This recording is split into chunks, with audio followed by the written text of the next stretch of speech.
Oh, sobrang lamig. Sobrang lamig na panahon ngayon. Itong week na to. Fourth floor, going up. Parang feels like negative 26.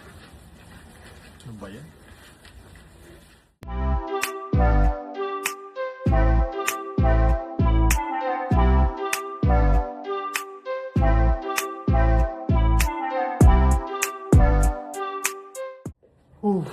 Kakabalik lang natin. Galing tayong labas. Sobrang lamig. Sobrang lamig. Taas nga natin. Taas natin.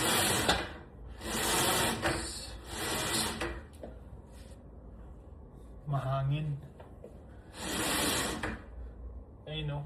15 lang yung temperature. Pero feels like 26. Minus minus 26.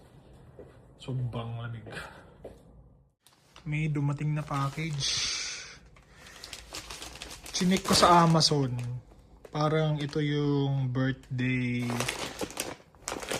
gift ni Austin. Actually, birthday gift namin para kay Austin. Yan. Ano yan? Tapos may mga party hat. Basta, may treats yata. May treats pa. Ngayon, ang problema, si Austin ay may upset tummy na naman. May upset tummy ka pa rin? Actually guys, kahapon lang. Kasi pag nag-ano siya, nag-poop ng 3 beses, medyo kaba-kaba na. Yun yung problema kay Austin. So, mayroon kaming binili na dog food for parang ang tawag dun? Upset tummy, yan. Magba-birthday ka na. Masakit pa tiyan mo. Paano yan? Ngayon, makikita nyo wala si Leslie. Pumasok siya. Kasi daw kailangan pumasok kasi parang i-audit daw yata sila ng Tuesday saka Wednesday, Thursday. Ang kagandahan naman ng Wednesday, hindi siya papasok pero magi-snow. Ito yung sinasabi ko na na gastrointestinal, pang-upset tummy to. Tapos ito yung normal na dog food niya. Yan. Kailangan namin bumili ng stock. Wala na kami nito. Isa na lang. Although malapit lang naman yung yung vet sa amin. Pero sa Thursday, yun yung parang pinakamalamig na araw this week.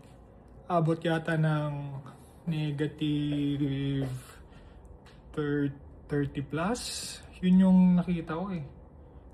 Sobrang lamig. Pero sabi ni Leslie, mas gusto niya daw yung ganon kaysa yung nag-i-snow. Baba muna kami ni Austin. Ito po yung yung jacket na in-order natin. Ito. Nabili na dumating na this week lang. Kakadating lang. Lakad tayo konti. Pipi si Austin. Kasi si Leslie nasa nasa subway pa. Nakakatakot Merong may mga pulis. May mga pulis. Isa, 2, 4 na pulis. Anong meron? May 4 na pulis dito sa unit namin.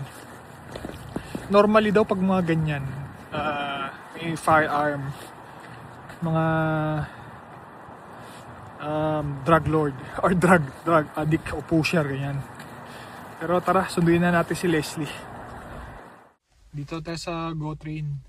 Tayo lang natin si Leslie. Yan, lalabas si Leslie Sabihin ko na lang na nakapark tayo.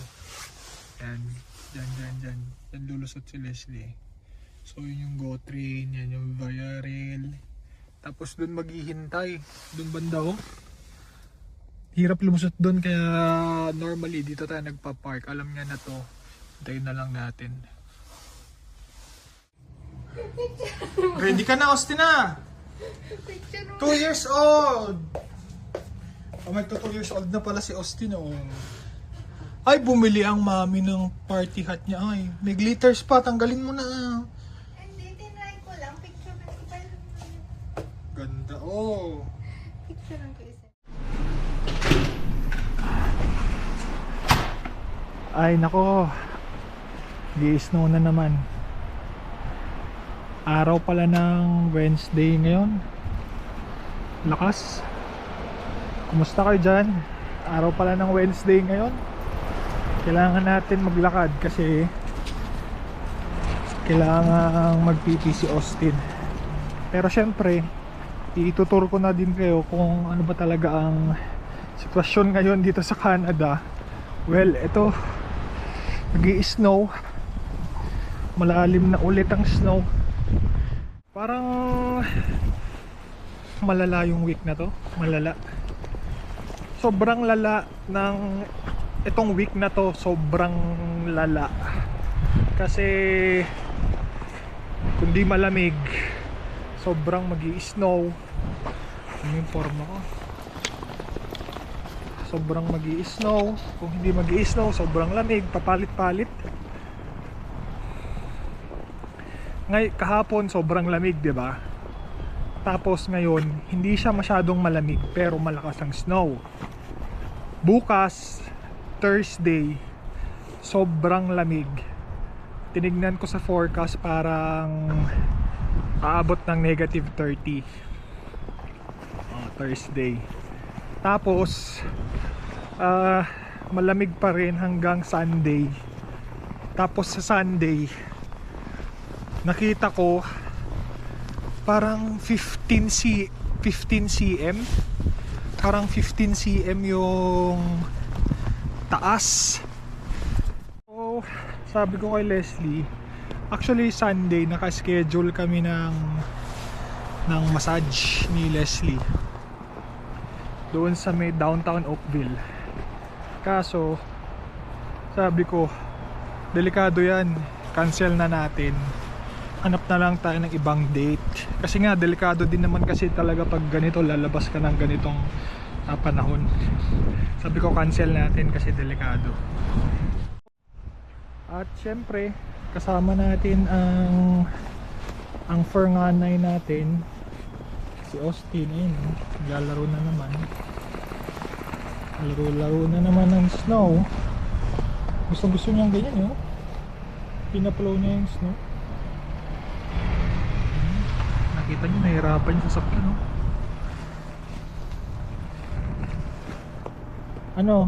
Ano be? Actually yung daan na yan, ito yung daan na yan, nakita ko lang yan sa Montreal eh. Nakita ko lang yan sa Montreal.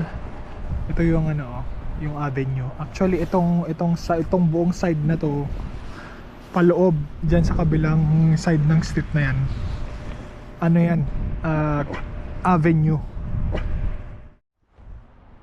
Be, okay ka na? Tara na ba? Ang hirap ilagay nitong nyo.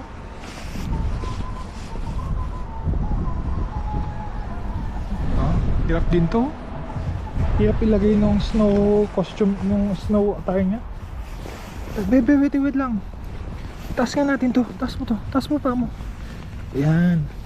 Ay, nalipat naman doon sa kabila. Taas mo, tika lang. Ayan, okay na. O tara, lakad tayo. Snow. Actually, ito yan. Nakita namin sa online. For lease yan. Gusto kong kunin yan kaso walang den. Ito yan, ito mismo, walang den. Pero first floor, tapos may balcony. Tapos medyo malaki din. Ang kagandahan yan, parang mabilis kong may bababa si Austin. Pero kung titignan nyo yung baba niyan, kailangan nung ganang harang kung sakaling dyan kami lilipat. Hirap ng travel pag ganito. Tara, Tara na, tapos bukas sobrang lamig.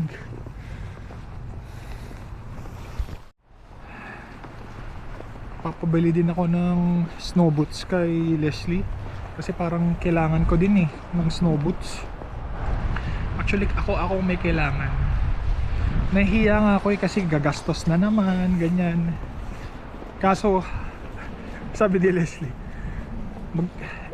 pwede ka naman mag-demand kasi ikaw ang nagbababa kay Austin, which is true naman. Ako parang pupup si Austin. Naku pupup. So malamang papabili ako ng snow boots kasi itong sapatos ko na to pang formang boots to, hindi siya talaga pang snow or pang ulan. So bibili tayo. Gusto ko din bumili ng tawag doon, yung snow pants ba yun? Para kasi yung suot ko ito parang fleece na jogger, fleece na jogger yata, tapos naka short lang ako. Kailangan yata kailangan ko yatang bumili ng snow pants, pero kasi pa January na, tapos paano na din yung winter. Pero sabi ni Leslie kasi January to March ang winter, hanggang March meron pa yan. So baka bibili din ako ng snow pants. Tara, pulutin ko muna yung poop ni Austin. Akit na tayo. Actually maganda maglakad ngayon, hindi malamig. Kaso nga baka madulas ka. Yun ang problema pag ganitong panahon. Parang tayo unang nakatapak dito sa snow na to Boy naman pagod din yung kapitbahay natin, Shiba Inu yun